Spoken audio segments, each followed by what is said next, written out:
रहीम।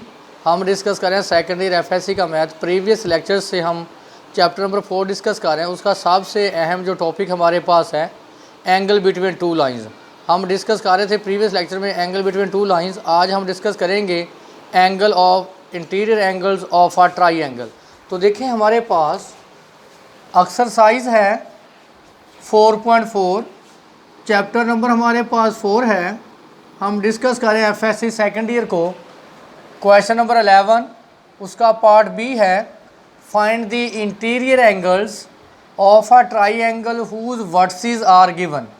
ए हमारे पास है 6 व 1, बी 2 व 7, सी -6 व -7। हमने पढ़ा था angle between two lines tangent theta m2 - m1 over 1 plus m1 m2। हमारा काम क्या है कि सबसे पहले हम इनकी स्लोप फाइंड करें। तो देखें सॉल्यूशन, फर्स्ट हम फाइंड करेंगे स्लोप ऑफ ए बी। आपको पता है जब भी दो पॉइंट्स हों तो स्लोप का फार्मूला हम यूज़ करते हैं y2 - y1 over x2 - x1। तो देखिए हमारे पास यहाँ दो पॉइंट हैं ए बी, तो फार्मूला यूज़ करेंगे y2 - y1 over x2 - x1। करें अप्लाई।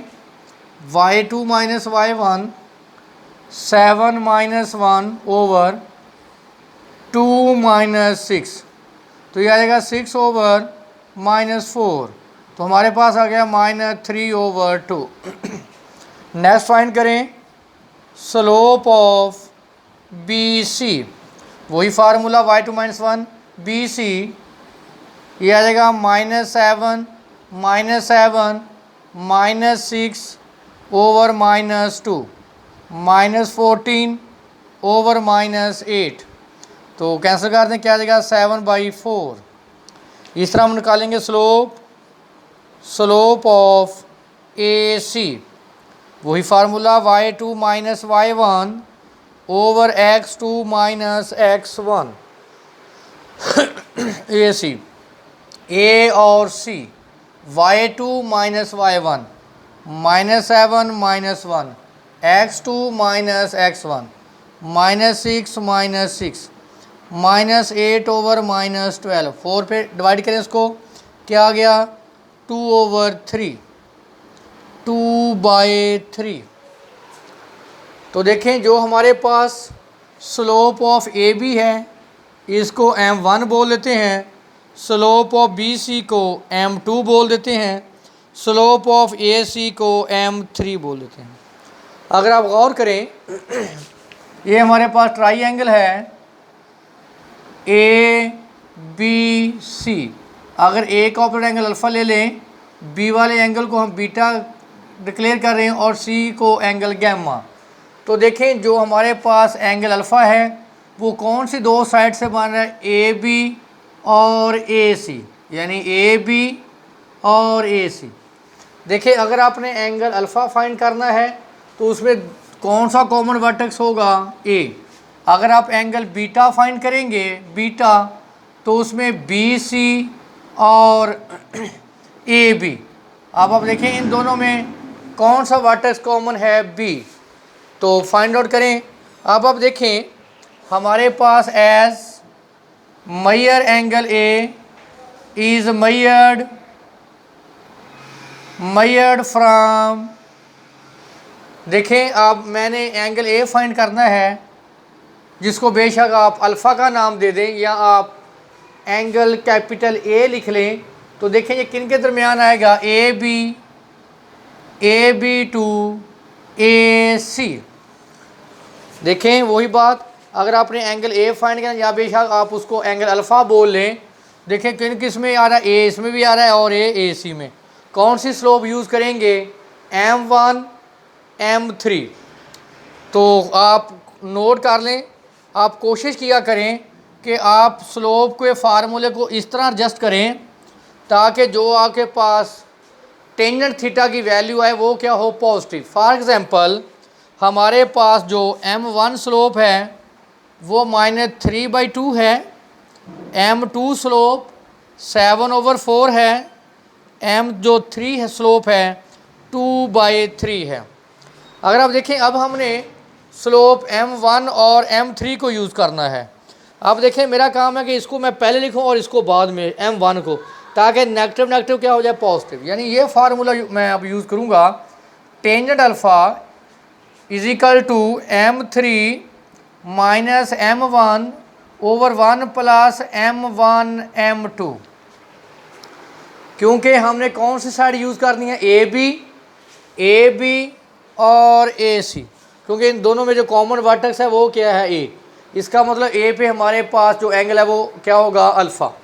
अब m3 जो स्लोप है वो है 2/3 माइनस m1 स्लोप क्या है -3/2 ओवर 1 प्लस m1 2/3 m3 लिखें, m3 क्या है -3/2 2/3 नेट में पॉजिटिव 3/2 1 2 से 2 कैंसिल 3 से 3 कैंसिल -1। तो देखें 2/3 प्लस 3/2/0 क्या आ गया आंसर, समथिंग ओवर 0 इन्फिनिटी। तो tangent alpha is equal to infinity, alpha is equal to tangent inverse infinity. तो आपको पता है कि टेंजेंट कहाँ पे इन्फिनिटी होता है, π/2 पे। अब हम एंगल फाइंड करेंगे, एंगल फाइंड करेंगे बीटा। अब आप देखें जो आपके पास एंगल बीटा होगा वो जिसमें बी और दो वर्टेक्स में बी कॉमन होगा। देखें इसमें भी बी आ रहा है और इसमें भी बी। क्या स्लोप हमारे पास है m1 और m2। लिखें as measured angle beta, measured angle beta कौन कौन सी साइड में आ रहा है, measured from A B and B C, from A B and B C.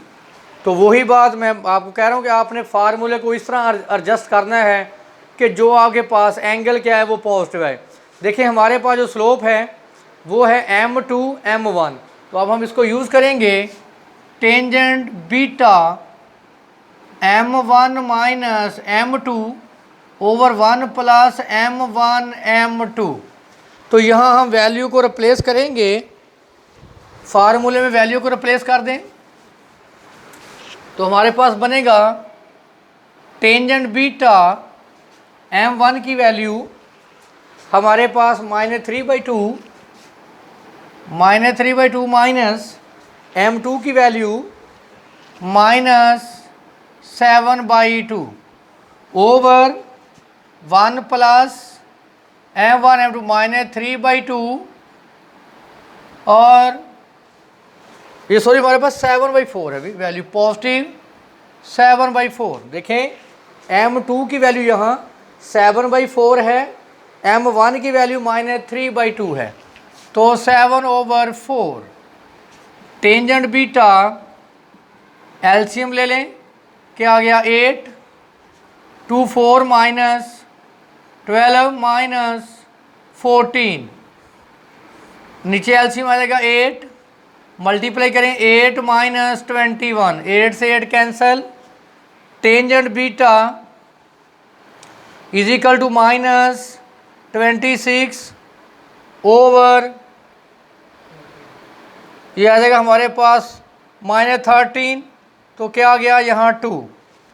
तो beta is equal to tangent inverse 2। इसकी आप वैल्यू कैलकुलेटर से फाइंड आउट कर लें। नेक्स्ट देखें जब आपके पास एंगल अल्फ़ा भी आपने फाइंड कर लिया जो क्या था 90 डिग्री, इसी तरह आप एंगल बीटा भी फाइंड कर लिया टेंजेंट इनवर्स 2, कैलकुलेटर से इसकी वैल्यू आप फाइंड आउट कर लें।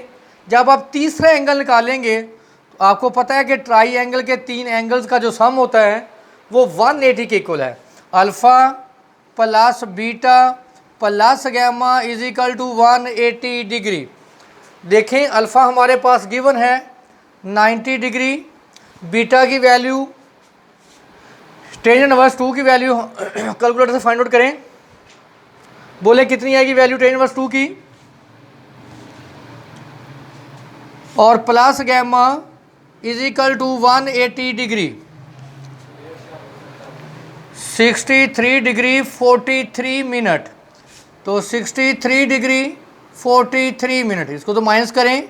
Gamma is equal to 180 degree minus 90 degree minus 63 degree 43 second. तो गैमा की वैल्यू हमारे पास आ जाएगी, निकालें इसको, माइनस करें, 26 डिग्री 0.5 सेकेंड। इसका मतलब जो हमारे पास गैमा की वैल्यू आएगी वो 26 डिग्री और 5 मिनट होगी। इस हम बाकी जो क्वेश्चन है इसी तरह सॉल्व करेंगे। एक्सरसाइज 4.4 है, उसका क्वेश्चन नंबर 16 है, express the given lines in matrix form, find in each case whether the lines are concurrent. हम पहले से इनको लाइंस को चेंज करेंगे मैट्रिक्स फॉर्म में, उसके बाद चेक करेंगे ये लाइंस कॉन्करेंट है या नहीं। तो देखें सोल्यूशन इसका, x plus 3y minus 2 is equal to 0, 2x minus y plus 4 is equal to 0, x minus 11y plus 14 is equal to 0। लिखें right in matrix form, in matrix form, इसको matrix form में लिखें आप। पहले हमारे पास x के जो फर्स्ट कॉलम है, x के कंपोनेंट आएंगे 1 2 1, फिर y के कंपोनेंट 3 -1 -11, फिर कांस्टेंट वैल्यूज़ -2 4 14। देखिए कौन से वेरिएबल हैं, x y और 1 is equal to constant values हमारे पास क्या हैं, 0। अब हम चेक करेंगे ये जो लाइंस हैं कॉन्करेंट है या नहीं। आपने पढ़ा था कंडीशन ऑफ कॉन्करेंसी क्या थी,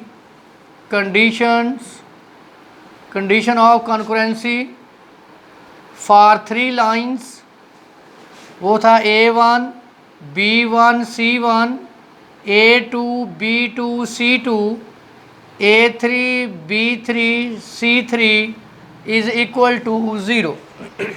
अब चेक करें आप डिटर्मिनेंट को, हमारे पास क्या है for condition of concurrency, 1 3 -2 2 -1 4 1 -11 14। Determinant को एक्सपेंड करें, क्या पहले साथ पॉजिटिव साइन नेगेटिव पॉजिटिव का साइन, तो इसको एक्सपेंड करते हैं। फर्स्ट ये कॉलम स्किप और ये रो, -14 प्लस 44 -3, ये कॉलम स्किप और ये रो, कितना आ गया 28 -4 -2, ये कॉलम स्किप और एक रो, -22 प्लस 1, तो ये हमारे पास आ जाएगा 30 और -3 24 -2 -21, तो ये हमारे पास आ गया 30 -72 प्लस 42। इनको ऐड करें, 72 -72 इज इक्वल टू 0। देखें इसने कंडीशन ऑफ कॉन्करेंसी को सेटिस्फाइड किया, इसका जो रिजल्ट है ना वो किसके बराबर है, 0। सो 3 लाइंस आर कॉन्करेंट। कॉन्करेंट का मतलब है कि जो तीनों लाइंस हैं, जो तीनों लाइंस आपके पास है एक ही पॉइंट में से पास करती हैं, यानी कि उनका जो कॉमन पॉइंट है वो सेम है।